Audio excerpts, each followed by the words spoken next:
मंदिर से जुड़े लोग दावे पर अड़े थे, लेकिन आम लोगों की राय बंटी हुई थी। एक पक्ष कहता है हो सकता है पहले कोई दिव्य आवाज आती होगी, अब पर्यटन से जुड़े विकास की दौड़ में सब दब चुका है।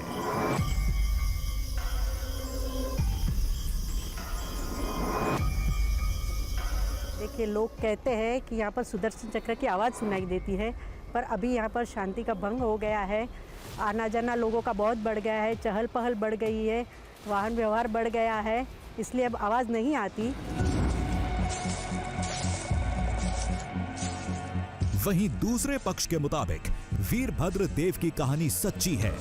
भगवान विष्णु से उनके युद्ध की कथा पुराणों में दर्ज है। जहां आज मंदिर है, कभी वहीं युद्ध भूमि हुआ करती थी। साक्ष्य भी वहीं होंगे, लेकिन किसी ने खोजने की कोशिश ही नहीं की। यहाँ पे युद्ध की बहुत सारी निशानियाँ हैं, पर लोगों ने कभी उसे ढूंढा नहीं। अभी लोग ढूंढते तो मिल जाते, लोग यहाँ आते हैं टूरिस्ट की तरह, घूमते हैं चले जाते हैं, 5 मिनट रुकते हैं बस चले जाते हैं, बाकी कहीं ढूंढते कुछ नहीं है, उसे कुछ क्या मिलेगा। एक सवाल सभी पूछते हैं, वीरभद्र स्वामी भगवान शिव के गण थे, तो उनका विष्णु भगवान से युद्ध क्यों हुआ? इसकी खास वजह थी। राजा दक्ष के यज्ञ में भगवान शिव को छोड़ सारे देवी देवता शामिल हुए थे। हर देवता के पास यज्ञ से जुड़ी एक जिम्मेदारी थी। भगवान विष्णु के पास सुरक्षा का भार था। जब महादेव के आदेश से वीरभद्र स्वामी यज्ञ को भंग करने पहुंचे, तो उन्हें रोकने के लिए ये युद्ध हुआ था।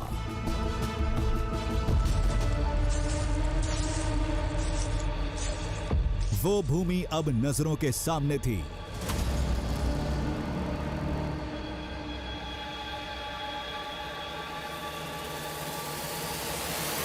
दावे के मुताबिक जहां वीरभद्र स्वामी और भगवान विष्णु में युद्ध हुआ था, जहां आज भी उस युद्ध की गर्जना गूंजती है।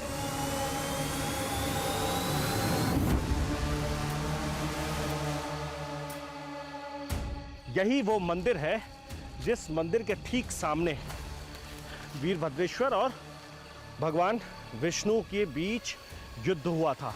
और युद्ध तब हुआ जब राजा दक्ष यज्ञ कर रहे थे। आओ।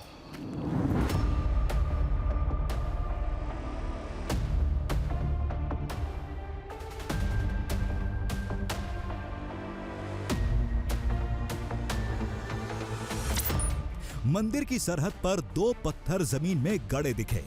मान्यता कहती है वो युद्ध इन्हीं दोनों पत्थरों के बीच छिड़ा था।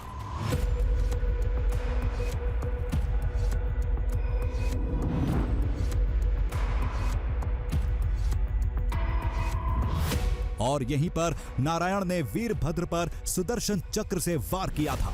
दावे के मुताबिक जिसकी नाद आज भी सुनाई देती है। ये ठीक सामने जो आपको भूतनाथ स्टोन दिख रहा होगा, इस स्टोन को लोग भूतनाथ स्टोन कहते हैं और इसे कहते हैं भद्रकाली स्टोन, मतलब भद्रकाली पत्थर और भूतनाथ पत्थर। ये जो 2 पत्थर हैं, इन 2 पत्थरों के बीच में ही नारायण और वीरभद्र युद्ध के लिए एक दूसरे के सामने थे। वो युद्ध के लिए यहां एक दूसरे के सामने इसी पत्थर के बीच में आए थे। इसे बाउंड्री बताया जाता है। कहते हैं कि ये दोनों के बीच युद्ध भूमि की ये सीमा थी। और ऐसा कहते हैं कि आज की तारीख में भी युद्ध से जुड़े हुए बहुत सारे निशान आसपास में दिखे। के मुताबिक शांत और स्थिर दिमाग से ध्यान लगाकर सुनो तो ऐसा लगेगा कि कोई धारदार गोल चक्र आपकी ओर लपक रहा है।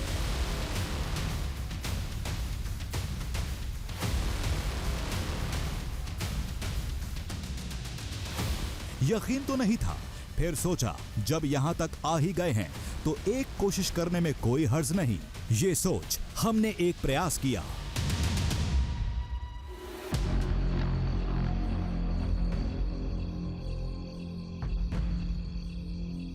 पूरा ध्यान लगाया, सारी ऊर्जा कानों पर लगा दी।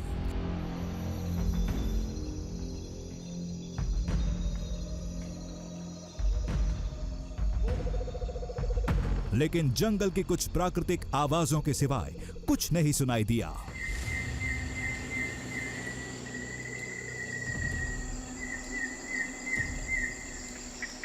काफी देर से खड़े हैं हम, लेकिन अभी तक कोई ऐसी आवाज सुनाई नहीं पड़ रही है।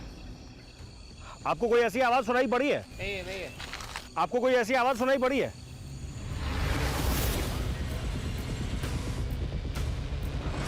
इसका तो पहले से ही अंदाजा था, कुछ नहीं सुनाई देने वाला था। हम मंदिर के चारों तरफ चक्कर लगा रहे थे, शायद कहीं कुछ दिख जाए।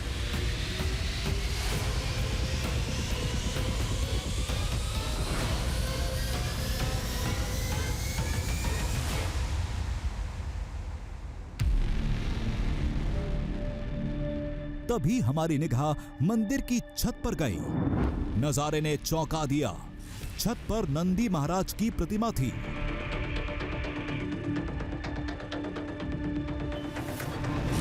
ये एक तरह से भगवान शिव का ही मंदिर था।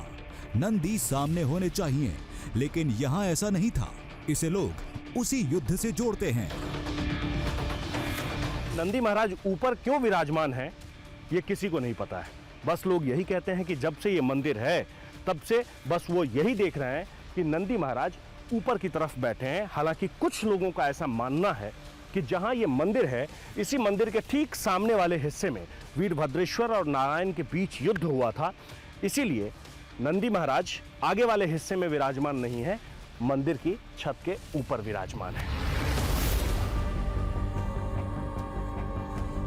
ये मंदिर यहां कब से है कोई नहीं जानता। माना यही जाता है कि बाद के राजाओं ने उस पौराणिक युद्ध की निशानी के तौर पर यह धाम स्थापित किया होगा।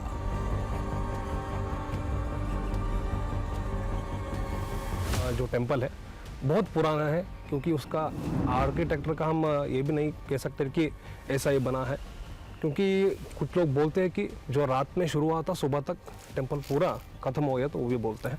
तो बहुत सुंदर जगह है। आपको प्राचीन काल का को वास्तुशिल्प जो है सब यहाँ पर आपको दिखता है।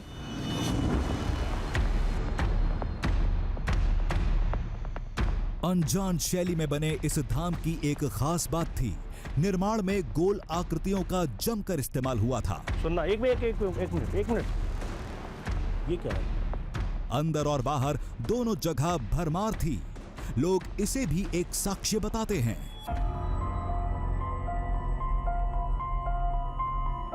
जैसे इसे देखिए, माना जाता है कि यह सुदर्शन चक्र की आकृति रही होगी, जो समय के साथ अपनी धार खो चुकी थी। लोगों के बीच मान्यता यह है, लोग ये मानते हैं कि ये सुदर्शन चक्र ही रहा होगा, और इसके बीच में चूंकि होल भी है, तो लोगों को ऐसा लगता है कि यही वो सुदर्शन चक्र होगा। और ये बिल्कुल गोल सा पत्थर है। और इस मंदिर कैंपस में वैसे तो पत्थर बहुत सारे हैं, लेकिन बिल्कुल राउंड शेप में एक ही पत्थर है, और वो ये पत्थर है। कहते हैं कि सिर्फ एक ही नहीं, ऐसी न जाने कितनी सारी निशानियां हैं, लेकिन वो अब दिखती नहीं हैं।